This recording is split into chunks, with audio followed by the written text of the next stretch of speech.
Hello viewers, welcome to another episode of Starfield for Beginners. This time we're going to be talking about ship crews. So any ship that you have will have certain things that affect the maximum number of crew you can have on board. Let's start with this one for instance, and then we'll look at some of the other ones. So this particular ship can only have 2 crew assigned to it.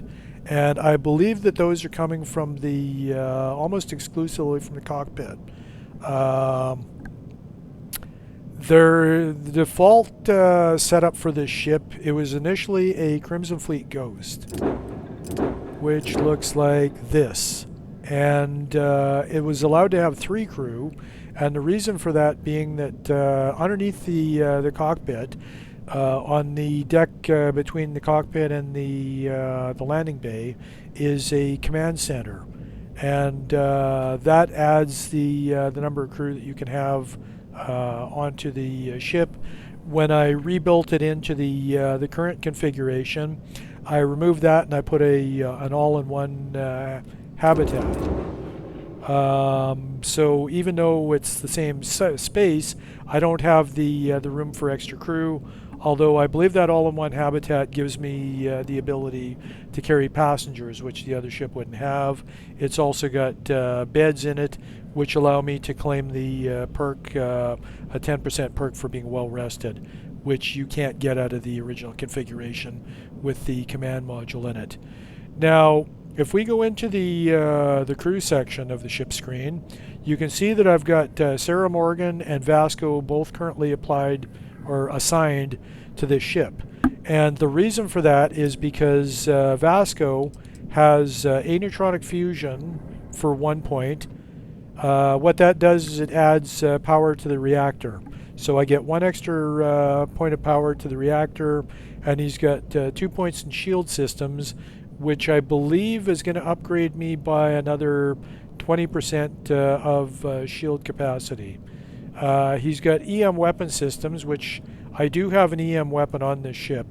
They basically do no damage to shields and no damage to hull, but they disable systems on a ship that you're firing them at.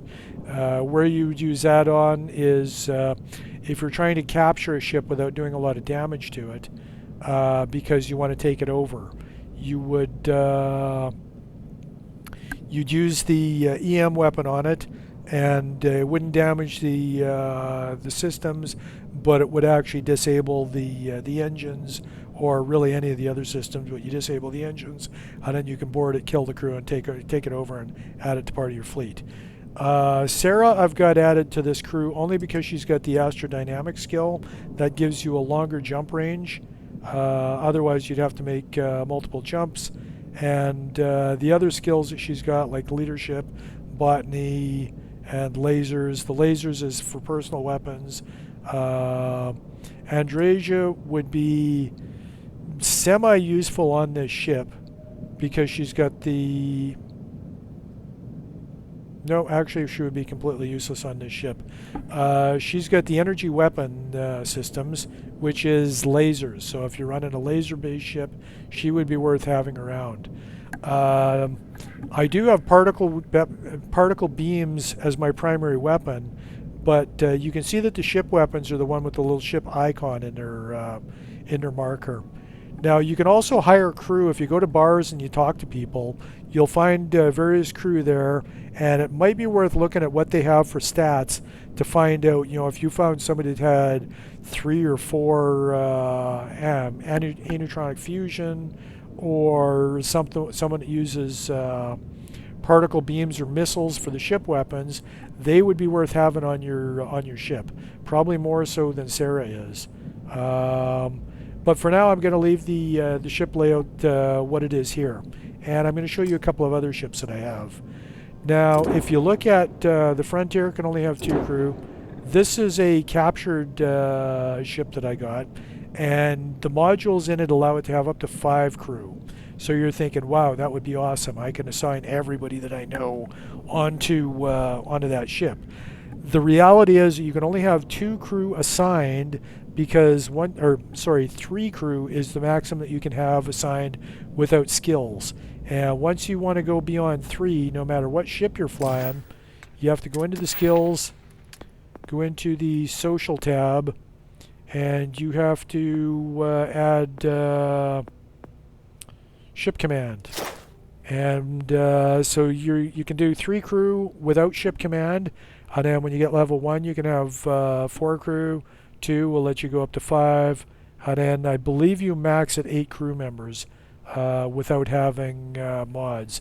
There may be mods to increase that, but yeah, that's basically the only way that you're going to get up to more than 3 crew members. And as you can see, it's in the final tier of the social skills.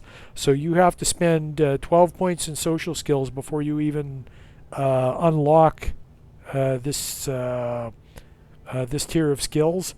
So the minimum amount of skill points you're going to have to spend before you even get level 1 of ship command is going to be 13 skill points.